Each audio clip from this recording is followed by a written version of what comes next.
Hola, muy buenas tardes. ¿Cómo analizas, cómo interpretas el atentado que se acaba de producir esta mañana en Francia?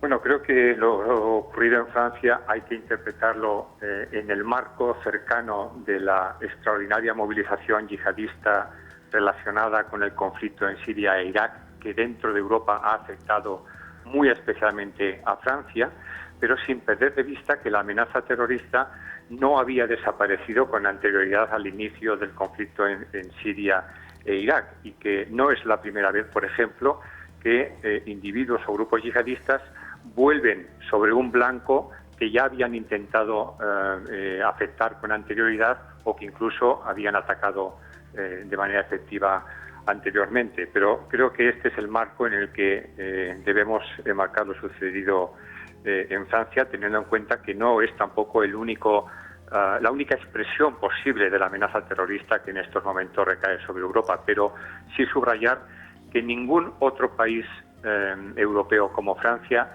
se ha visto tan afectado por la movilización yihadista relacionada con Siria e Irak. Más de 1000 individuos franceses, sobre todo de segunda o tercera generación, algunos de origen marroquí residentes en Francia, se han trasladado a Siria e Irak a combatir o a implicarse en el Estado Islámico o en la rama territorial de Al-Qaeda, pero esto al mismo tiempo significa que hay miles más de simpatizantes que no han abandonado el territorio francés. Por tanto, podemos estar ante un hecho que o bien haya sido perpetrado por individuos retornados o bien haya sido perpetrado por individuos que no han ido a Oriente Medio y que están atendiendo las llamadas de organizaciones yihadistas para llevar a cabo este tipo de acciones por parte de individuos aislados o pequeños grupos dentro del propio territorio europeo donde residan. De hecho, en estos momentos no se ha facilitado hasta el momento ninguna información sobre las dos personas. Estamos hablando de dos individuos encapuchados, armados con esos Kalashnikov que se han dedicado a ametrallar ese hall de la revista satírica francesa. Pero en este caso eran dos. Pero lo cierto es que en Francia durante estas Navidades se ha habido una auténtica psicosis, porque fíjense ustedes, en Nantes ha habido una persona que empotró por una camioneta en una caseta del mercado de Navidad, donde estaba abarrotado de gente, pero se han producido también atentados individuales de personas aisladas en la localidad de Tours. También ha ocurrido otro en Dijon, donde se ha apuñalado a personas después de atacarlas. En fin, la psicosis es grande en estos momentos en Francia, como les digo. Con unas Navidades, aquí apenas hemos recogido esas noticias, la prensa francesa todo el día ha estado contando todos estos ataques. Y la pregunta que yo me hago, Fernando, es, ¿en España cuál es la situación? Bueno, creo que no debe ser considerado alarmista, sino más bien un intento de sensibilización general de la ciudadanía, afirmar que lo que ha ocurrido en Francia puede ocurrir en España, en Italia, en Alemania, en Países Bajos o en cualquier otro país europeo. Es cierto que España no se ha visto tan afectada como, por ejemplo, Francia por la movilización yihadista relacionada con Siria e Irak. Pero, por otra parte, no es menos cierto que estamos ubicados en un ámbito, el Mediterráneo occidental, y entre dos países, Francia por un lado y Marruecos por otro, donde esta movilización yihadista, tanto de individuos que se van a Oriente Medio como de simpatizantes de estos individuos que permanecen en el territorio, pues es especialmente importante. Y además estamos cerca de países donde tienen asentamiento organizaciones yihadistas, pues como Ansar al-Sharia y otros grupos en Libia, o como Al-Qaeda en el Magreb Islámico en Argelia. Desde luego, no menos de 70 españoles sabemos que han ido a formar parte de Al-Qaeda o del Estado Islámico en Oriente Medio en los 2 últimos años. Ha habido 6 operaciones policiales importantes relacionadas con tramas yihadistas en los 2 últimos años. Y lo más relevante y lo que importa subrayar en este momento es un dato que tiene especial significación. Hasta el año 2012, solamente el 5% del total de individuos condenados en nuestro país por actividades relacionadas con el terrorismo yihadista había nacido en España.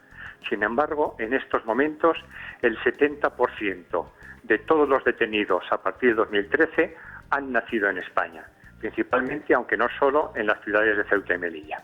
Por lo tanto, estamos ante la evidencia de que la amenaza yihadista en el caso español se ha tornado ya no una amenaza que procede de extranjeros y del exterior, sino ante una amenaza que ya forma parte de nuestro terrorismo endógeno, que es una amenaza autóctona. Eso es un dato verdaderamente alarmante. Yo no pretendo alarmar a nadie, pero si el 70% ya son españoles y lo que pretenden es practicar un terrorismo que además es muy difícil de controlar policialmente por esa labor de lobos solitarios, ya no es una estructura que puedan en cualquier lugar, en cualquier momento pueda aparecer un lobo solitario de estos, ¿no? Sí, bueno, Isabel, en realidad la amenaza de la que hablamos tiene un rango de posibilidades amplio, que va desde, por un lado, los individuos que operen de forma aislada o pequeños grupos que no tengan conexiones con organizaciones terroristas, ¿sí?, y que pueden llevar a cabo atentados como los que hemos visto en Ottawa o como los que hemos visto en Sydney,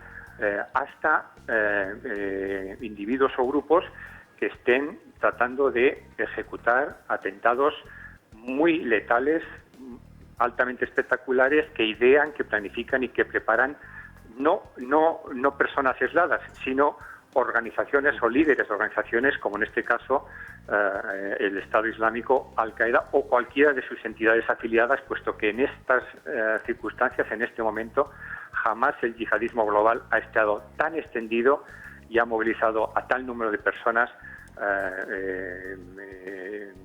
desde que existe a finales de los años 80, inicios de los años 90. Te quiere preguntar Carlos Carnicero. Fernando. Buenos días. Yo quería saber la preocupación que puede existir en que hayan descubierto formas de coordinación más incontrolables. Es decir, porque hasta ahora la esperanza era que Al-Qaeda y su organización molecular estaba actuando de forma más autónoma, sin necesidad de conectarse, de recibir medios, de recibir dinero desde el exterior, ¿no? Es decir, ¿hasta qué punto tenemos noticias de que hayan mejorado su capacidad de conexión o su capacidad de defensas ante la infiltración y la inteligencia de otros países? Esas organizaciones que usted dice que todavía son peligrosas porque todavía pueden actuar organizadamente. Pues sí, don Carlos, la verdad es que hay que tener muy presente que cuando hablamos de terroristas hablamos de fanáticos, pero hablamos de fanáticos racionales. Eso quiere decir que calculan costes y beneficios, que son capaces de planificar de manera minuciosa y que, sobre todo, han aprendido extraordinariamente de los errores del pasado. Y han aprendido también formas de eludir la vigilancia por parte de la policía o de los servicios de inteligencia.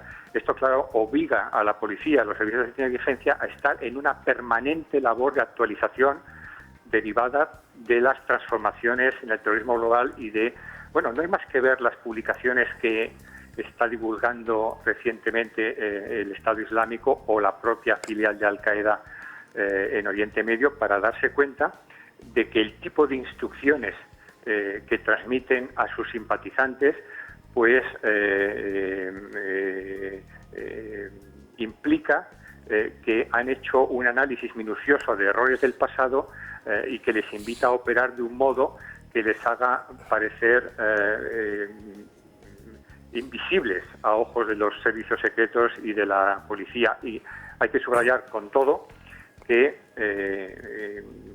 para los terroristas cometer un atentado es un éxito y un fracaso de las fuerzas policiales y de los servicios de inteligencia, pero sin embargo los servicios de inteligencia y las fuerzas policiales en este momento en España y en el conjunto de Europa están operando con mayor capacidad que nunca han tenido y con un nivel de cooperación que si no es todavía el necesario, pues al menos está muy por encima del óptimo que hemos conocido en los últimos años. Confiemos en ello. Fernando Reinares, muchas gracias por habernos aclarado todas estas cuestiones que nos preocupan y mucho sobre el terrorismo islámico. Gracias.